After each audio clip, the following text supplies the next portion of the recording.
Hey everyone, and welcome back to High Energy Podcast. My name is Esteban. I am so happy you're here.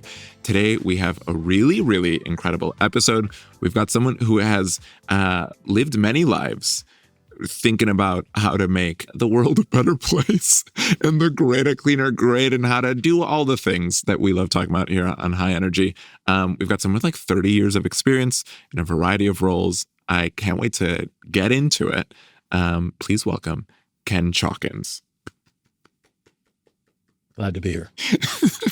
Ken, thanks so much for being here. Sure, my pleasure. I'm really excited for you to be here. We've been chatting a little bit, and I feel like you teach. You're teaching, so you have so much depth. This feels like I'm at office hours with a professor. This is, and I just get to ask you questions that I'm curious, and hopefully people listening are curious about. But one thing I want to start with is you've had 30 plus years, whatever, in this industry. And I want to know, from when you first started to now, what are some of the biggest changes or differences? How's that conversation changed from when you started in sort of let's say the vague climate space to what you're doing now? Sure. When I first started in the electric utility industry, the focus was really about keeping the lights on. It was keeping it on affordably and safely. The climate conversation wasn't dominant.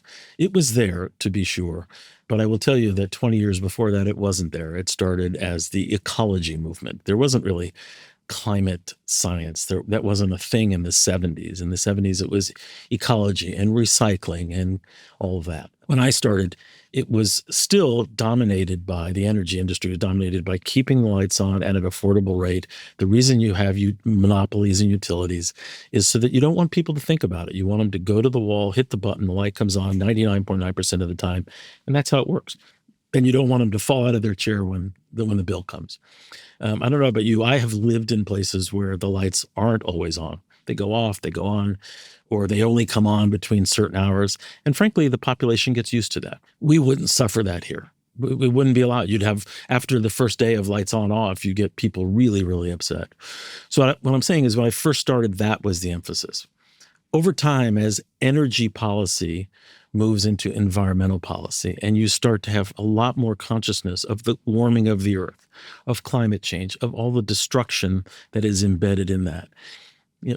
Target number one is energy production, because that is producing stuff that's bad for the earth or bad for the atmosphere. And so when you work at a utility, you can see the shift of emphasis in that regard. When I shifted from Edison to the gas company, that was a change, moving from one utility to another, one that produces the lights, the other that keeps people warm and allows you to cook and all that, but uses a different foundation for its energy production.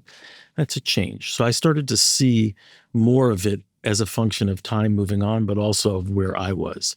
I was representing one energy source from another. Does that make sense? That makes a ton of sense. Yeah. If we're looking at that and we sort of zoom out, what are some of those things that are driving that transition, right? What's pushing what starts off as ecology, which would that be cool if we still called it that, if we're like, I'm an ecologist, to climate or to clean energy, whatever you want to call it. What are those levers of change that are pushing that conversation forward? And again, I think it's important to note historically, if I had asked you in the 1970s, when solar energy was out of the Carter administration, when it first came to being, they directed utilities to buy way above market electric power.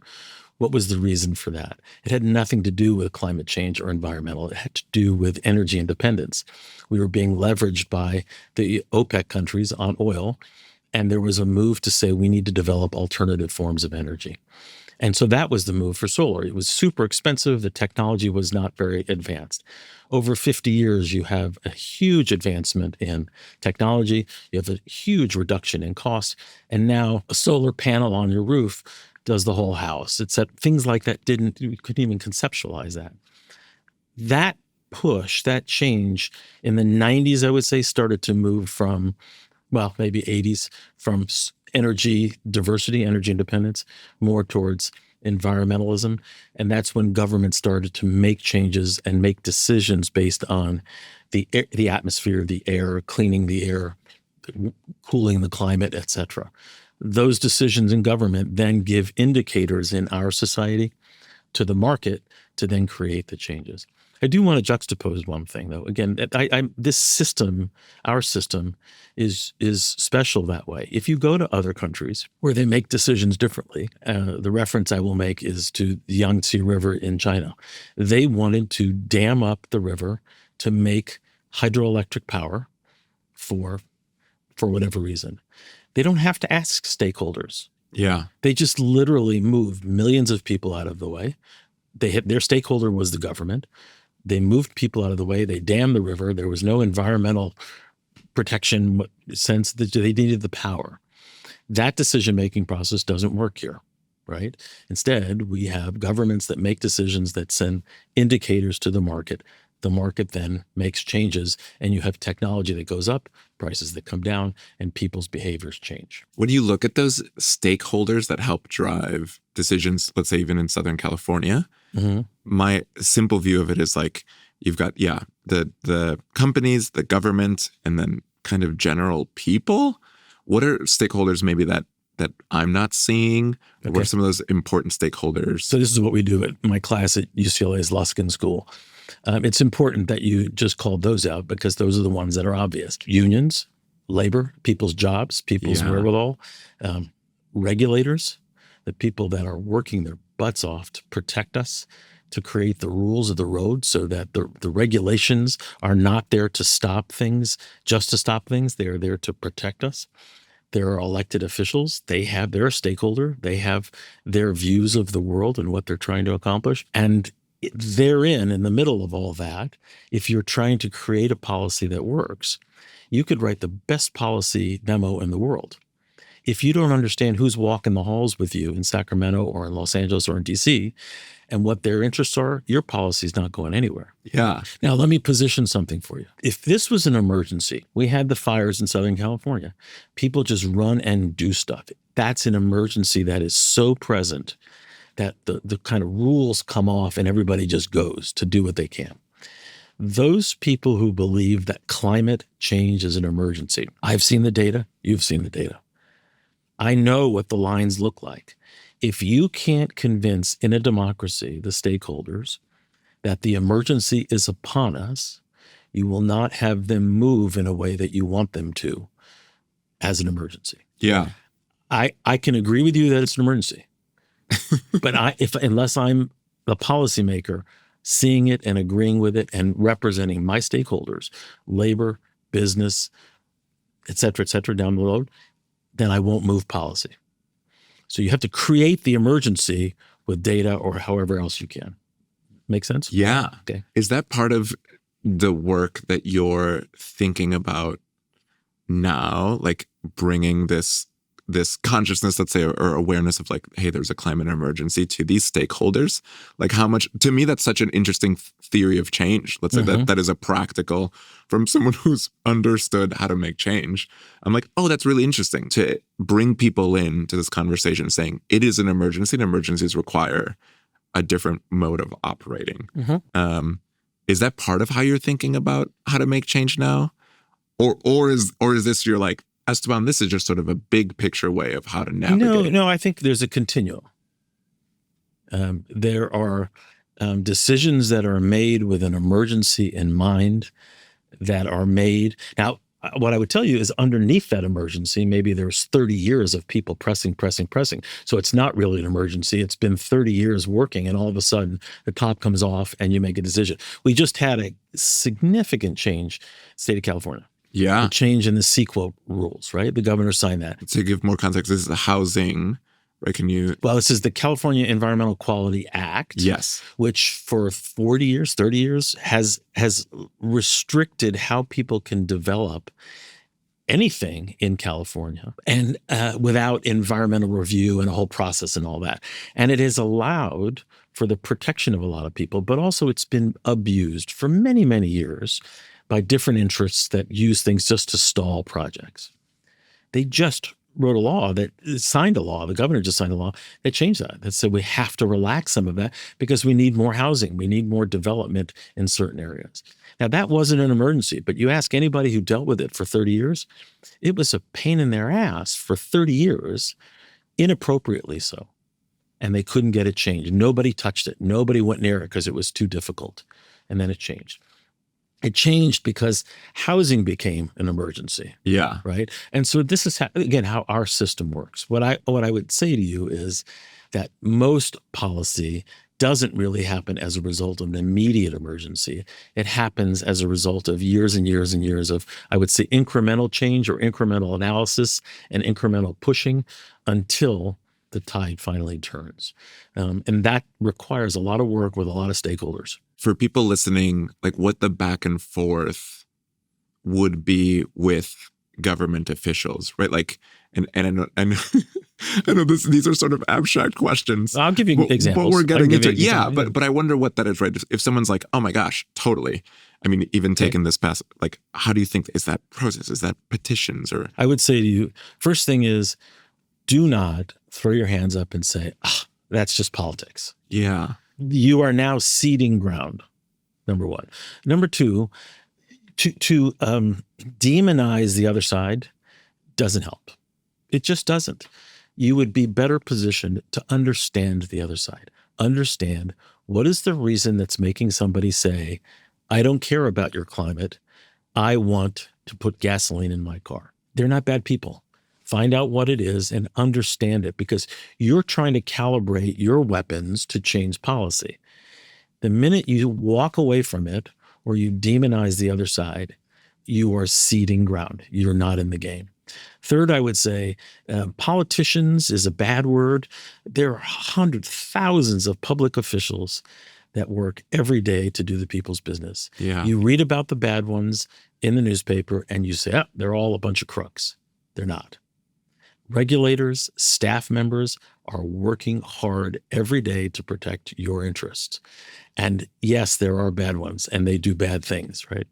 But do not cede ground by saying, I'm out, bunch of politicians, I'm just going to storm the gates. Storming the gates is okay. Protest is okay in this country. You're allowed to do it. But if that's your only tool, you're not going to get anything done. Yeah. So stay involved. And I would say be part of government, be part of politics, get in campaigns, work for people that matter.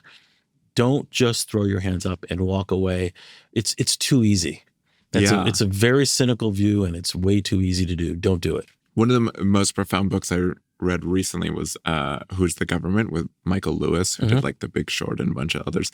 And it just profiled 8 government workers who none of them had fancy title, nothing big, right? Like part of it was just like, these are normal people. Everyday work. And it was so beautiful. It was like the man who calculates when someone falls off a boat where the waves might take them. And that person is just this like nerdy guy who loves water and math and data and has inadvertently, or I guess directly, but not tangibly, he just in like a little computer saved thousands of lives. Correct.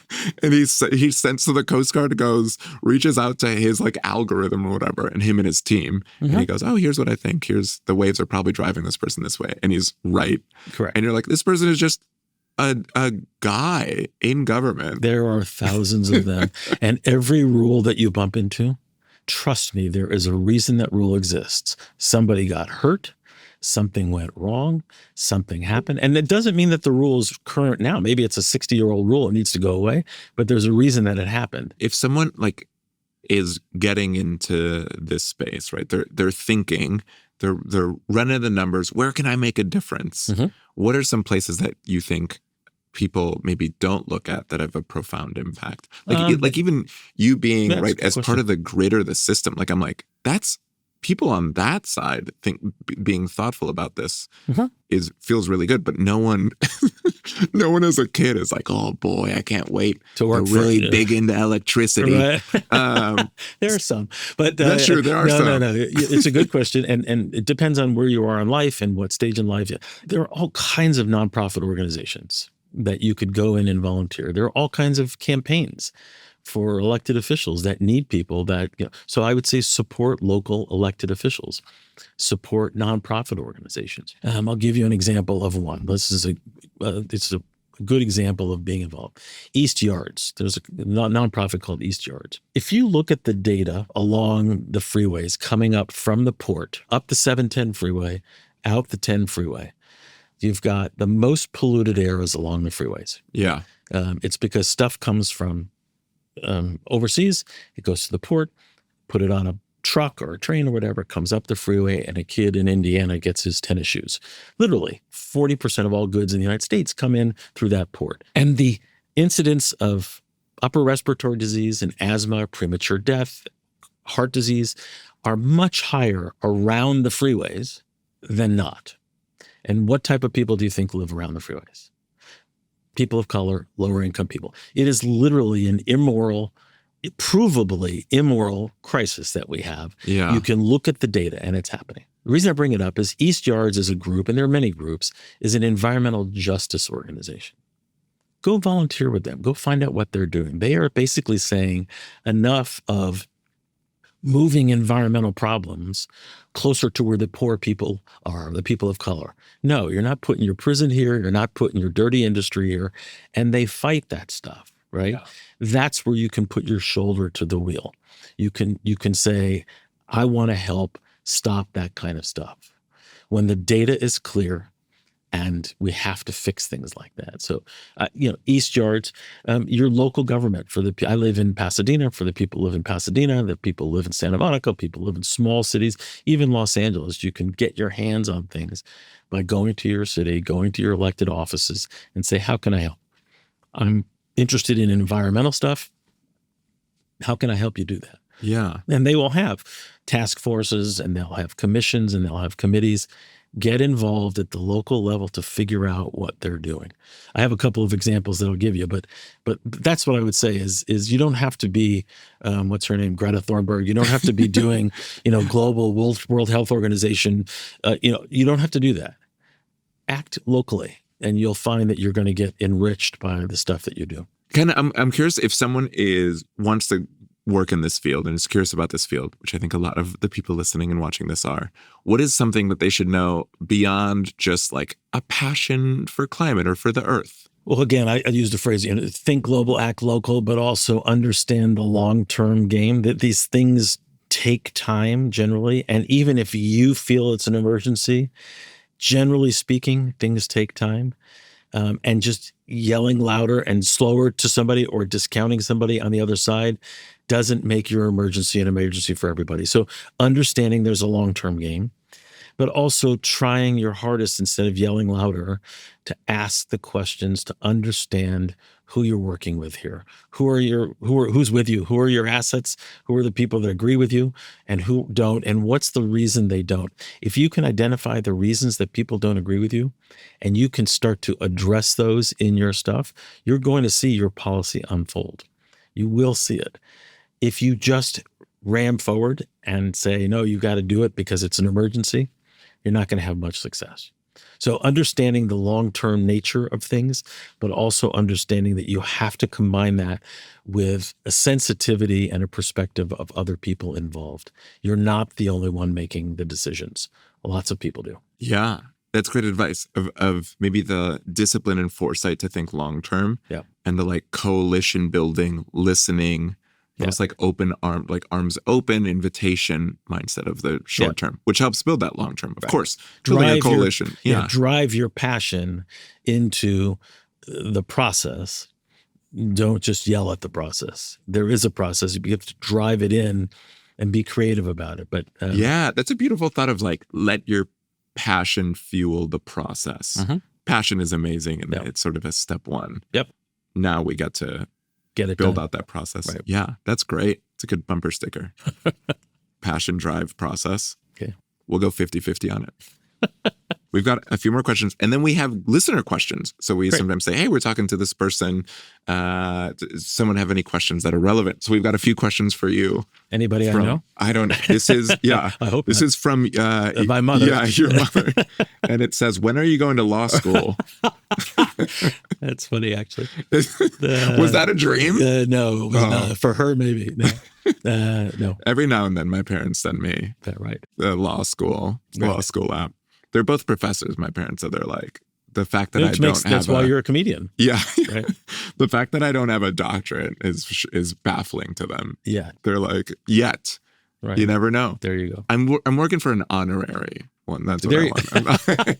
That's funny. I'm curious with this idea, and this is a question we had, which we've talked about, and I didn't know the conversation would go this way, but I still think that this is interesting to talk about, of like, how do you balance urgency, and here we wrote, with inclusivity, but this balance of we need to move fast, but what happens when you move fast is maybe more potential that people are left behind, or what happens. A couple of things. You under normal circumstances, you work, you do your research, you prepare, you work, you educate people, you do what you can. And so you have fires, you have weather events. You can use these to then go to people and say, do you understand that these are more severe? Look at the data. Those are crises. Those are emergencies that we then should be using to push policies along. I feel like the way you've seen the movement evolve, where do you think it's going? Where are you thinking, hey, I believe that the clean energy or whatever it looks like movement is trending in this direction? Like, sometimes I go to people and they're like, get involved in solar, kid. You know? I see. Yeah. Plastics. I was going to say, it feels like the graduate. Yeah, plastics. Things like this change over a long period of time. Let me give you a really mundane, this isn't about energy, but a mundane example. We just came through the 4th of July. We just saw, in Pasadena, we saw the drone shows. I don't know if you've seen drone shows. They're astounding. They're amazing. And that's where the future's going to be. But you can feel it falling flat because people like to hear the boom, boom, boom, and they like the sparks. Yeah. But over time, that's going to change. Yeah. Right? It is the worst voluntary environmental catastrophe every year on 4th of July. Every year. And we just go around like it's no big deal. And we're busy fighting all kinds of stuff, yet we really haven't fought 4th of July fireworks, which is, voluntary carbon in the air. Yeah. We don't need to do it. Right? We can change that, and we are. We have the technologies that'll change that. Even this year in Los Angeles, I was like, I can't believe people are doing fireworks. We just had a fire. Like, okay. I'm like, does anyone remember? Yeah. Like, I joke, I'm Colombian, and it's like coffee, and you're like, oh my gosh, there's people doing coffee is the green coffee. The things that are like, coffee is going to end soon because of climate change or whatever. Then you're like, there's people fighting that. There's people doing regenerative farming. And you're like, oh my gosh, here's something pretty random. Mm-hmm. And you're like, there's a climate lens to this. Mm-hmm. Then you look at whatever else you're having for breakfast, and you're like, there's a climate lens to eggs. Of course. There's a climate lens to bread and toast. There's a climate lens to the stove I'm heating this on. If we all stopped eating red meat, we'd save a lot of greenhouse gas emissions. Yeah. It seems to me that the consumption of meat is going up just because the amount of people. Yeah. But if we stopped, that would. Okay, well, do you want to spend your time trying to stop people from eating red meat? I mean, there are people that do that, but you have to pick your battle. So you asked earlier where you could get involved. Pick the battle, but don't get dissuaded by how big the hill is. Get involved locally and try and change something, and you'll see it change. That's perfect. Here's questions from our listeners. Here is one from Asher, Pico Robertson area. That's fun. It's my home. Really? Yeah, it's my neighborhood. No way. Pico Robertson. You've tried to influence government policy as a private citizen and as a professional expert.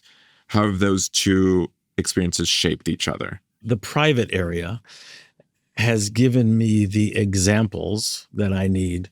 So, for example, when I teach at UCLA, I have examples, real world examples that I can hook on, that it's not just theoretical. I can use examples and people go, oh, that makes sense, right? So that's where I could say the private and the public fuel each other. An example I can use, the city of South Pasadena just recently became the first city in the United States to go all electric with their police force. Oh, cool. They bought 20 electric-powered police vehicles. That was their full force, first in the country. It took 25 years to get there. 25 years.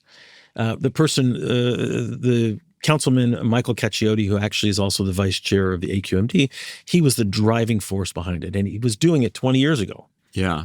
And it took him that long. And we eventually got it done. And we had a big press conference. Now, does 20 vehicles in South Pasadena going to change the environmental, profile of Southern California? No. But what we're hoping is that example shows to other cities, oh, well, we can have police vehicles. We can have fleets that are all electric, right?